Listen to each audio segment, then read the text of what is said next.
Hello everyone, আমি আশা করব সবাই ভালো আছো। তোমাদের প্রস্তুতি যেটা চলছে সেটা ভালোই চলবে এবং 2025-এ ভালোই স্কোর করতে পারবে যারা জেন পাস পরীক্ষার জন্য প্রস্তুতি নিচ্ছ।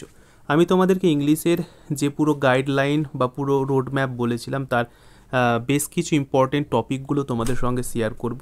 বিগত বছরের প্রশ্নগুলো যদি তোমরা দেখো তাহলে দেখতে পাবে কোন কোন টপিকের উপর বেস করে প্রশ্নগুলো করা ছিল। দেখতে পাচ্ছ, এগুলো হচ্ছে ফিল ইন দ্য ব্ল্যাঙ্ক। দেখে নাও, এগুলো হচ্ছে ফিল ইন দ্য ব্ল্যাঙ্ক, ঠিক আছে? তাহলে এই হচ্ছে feel in the blank. Blank থেকে দেখতে পাচ্ছ কটা প্রশ্ন করা হচ্ছিল। কেন বলছি যে ইম্পর্টেন্ট টপিকগুলো ভালো করে দেখে রাখো। এগুলো কি? এগুলো হচ্ছে ফিল ইন দ্য ব্ল্যাঙ্ক। আমি তোমাদের সঙ্গে শেয়ার করি, সবচাইতে বেশি প্রশ্ন ফিল ইন দ্য ব্ল্যাঙ্ক থেকে কিন্তু করা হয়। সবচাইতে বেশি প্রশ্ন মানে 7টা থেকে 8টা প্রশ্ন কিন্তু এই ইম্পর্টেন্ট টপিক থেকে আসে। কোন topic? Fill in the blank. Okay, আচ্ছা। তারপরে যদি আমরা স্ক্রল ডাউন করি তাহলে আমরা দেখতে পাবো যে ভয়েস চেঞ্জ, ন্যারেশন চেঞ্জও তোমাদের থাকবে, ঠিক আছে? এই দেখতে পাচ্ছ এটা কি? এখানে বলা হচ্ছে রিপ্লেস ওয়ার্ড, অর্থাৎ তোমাকে এটা ইডিয়ম রয়েছে একটা, দেখো যে গ্রিন হাইট এর সম্পূর্ণ অর্থটা কি। অর্থাৎ এখানে তোমাদের কি রয়েছে, এখানে যে বোল্ড ইটালিক ওয়ার্ডটা রয়েছে এর রিপ্লেসে ওয়ার্ড ব্যবহার করতে, মানে এটা একটা ইডিয়ম ফ্রেজেস রয়েছে, ঠিক আছে? গুরুত্বপূর্ণ হলো এটাও দেখো একটা ইডিয়ম ফ্রেজেস রয়েছে, এগুলো তোমাদেরকে দেখে নিতে হবে। আমি অবশ্যই এক এক করে সব কিছু তোমাদের সঙ্গে শেয়ার করব। যেমনটা বলছিলাম, দেখো এটা ভয়েস চেঞ্জ রয়েছে, দেখতে পাচ্ছ? অ্যাক্টিভ থেকে প্যাসিভ বা প্যাসিভ থেকে অ্যাক্টিভে তোমাদের ভয়েস চেঞ্জ করতে হয়। দেখতে পাচ্ছ দুটো প্রশ্ন কিন্তু ভয়েস চেঞ্জ থেকে আছে, আমি বারবার বলছি।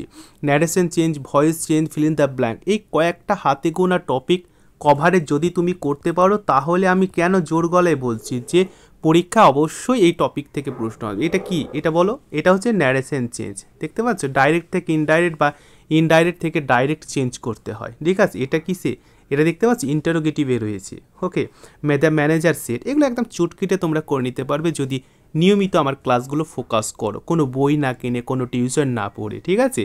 আচ্ছা, সম্পূর্ণ ফ্রিতে তোমরা ক্লাসগুলো পাবে, ইউটিউবটা একটু ফলো করবে, সব কিছু জেনে যাবে, ঠিক আছে?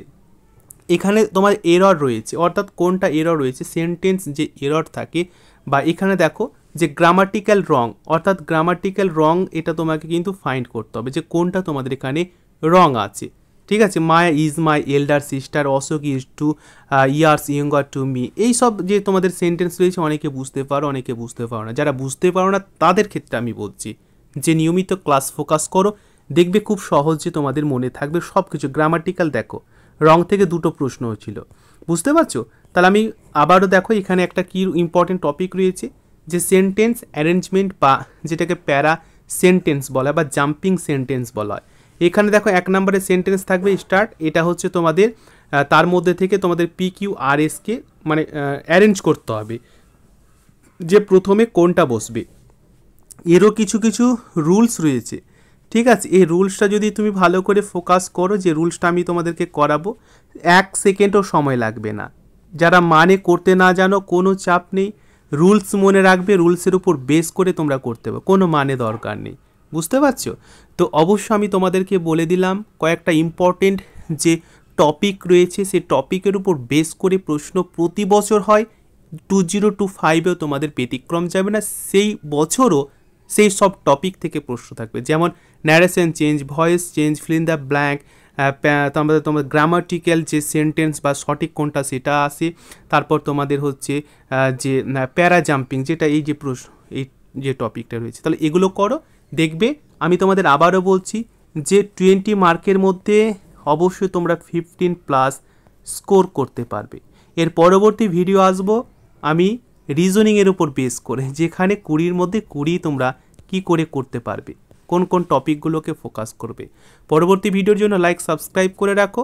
আমি তোমাদের পাশে ছিলাম, আছি, ফিউচারও থাকবো। ভালো থেকো, অল দ্য বেস্ট।